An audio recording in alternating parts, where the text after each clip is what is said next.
ভক্তি কম্পিউটারের সকল বন্ধুদের স্বাগত। আশা করি সকলে ভালো আছো। আজ এই ভিডিওতে আমি দেখাবো নেতাজি সুভাষ ওপেন ইউনিভার্সিটিতে যাদের 24-25 বা 24-26 বিডিপি অর্থাৎ গ্র্যাজুয়েশন কোর্স নিয়ে অ্যাডমিশন হয়েছিল তাদের second same, third same, fourth sem renewal শুরু হয়েছে এবং সেই রিনিউয়ালের লাস্ট ডেট 15/9/2025।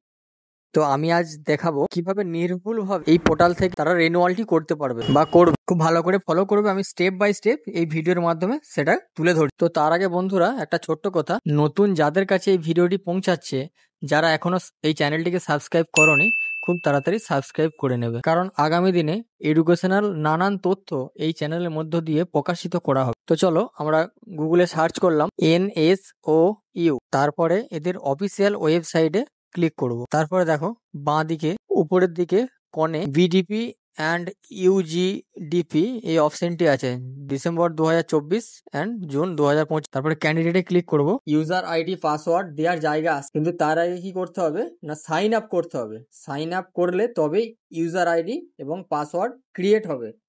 তো এখন সাইন আপ অপশনে ক্লিক করব। তারপর এখানে এনরোলমেন্ট নাম্বার দেবো। এনরোলমেন্ট নাম্বারটা দুবার দিতে হবে। এনরোলমেন্ট নাম্বার দিলেই, এন্টার দিলেই এখানে নাম অটোমেটিক্যালি শো হবে। তারপরে নাম, date of birth automatically show হবে। এখানে স্টাডি সেন্টার দেবো, লার্নার সাপোর্ট সেন্টার, মানে স্টাডি সেন্টার, যে সেন্টার আমি কোর্সটা করছি সেই সেন্টারের নাম এখানে দেবো, ঠিক আছে। তারপরে প্রোগ্রাম কি সাবজেক্ট নিয়ে করছি সেটা দেবো। মোবাইল নাম্বার অটোমেটিক্যালি চলে আসবে। অল্টারনেটিভ মোবাইল নাম্বার এখানে একটা দিতে হবে। তারপরে মেল আইডি অটোমেটিক্যালি চলে আসবে। যদি না আসে তাহলে মেল আইডিটা এখানে লিখে দিতে হবে, ঠিক আছে। আধার নাম্বার দিতে হবে। এবিসি আইডি অলরেডি চলে আসবে। তারপরে এখানে সাবমিট অপশানে ক্লিক করবে। তাহলেই প্রত্যেকের মেলে অথবা রেজিস্টার ফোন নাম্বারে যেটা দেওয়া আছে তাতে ইউজার আইডি পাসওয়ার্ড ঢুকে যাবে। বেশিরভাগ ক্ষেত্রে ইউজার আইডি তার এনরোলমেন্ট আইডিটাই হয়। এখানে এনরোলমেন্ট আইডি, ইউজার আইডি আর পাসওয়ার্ড মেলে বা মেসেজে ঢুকেছে সেটা এখানে ভালোভাবে লিখতে হবে। তো আমি দেখাচ্ছি একটি ইউজার আইডি পাসওয়ার্ড দিয়ে লগ ইন করে।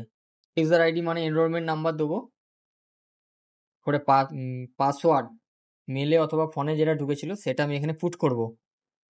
তারপর লগ ইন অপশানে ক্লিক করব। দেখো এরকম একটা ইন্টারফেস ভেসে আসবে। তারপরে exam form fill up phase 1 এরকম একটা অপশন আসবে, এটাতে ক্লিক করব। তারপরে এরকম অপশনগুলি আসবে, এখানে সিলেক্ট অল করব, টোটাল সাবজেক্টগুলো সিলেক্ট অল করব। তারপরে নিচে সাবমিট করব। তারপরে পেমেন্ট করার জন্য পে অপশন আসবে এবং অনলাইন পেমেন্ট এই অপশনটি আসবে। এখানে সাবমিট করে পেমেন্টটা কমপ্লিট করব এবং সেই স্লিপগুলো ডাউনলোড করে নেব। তো এই ছিল আজকের ভিডিও।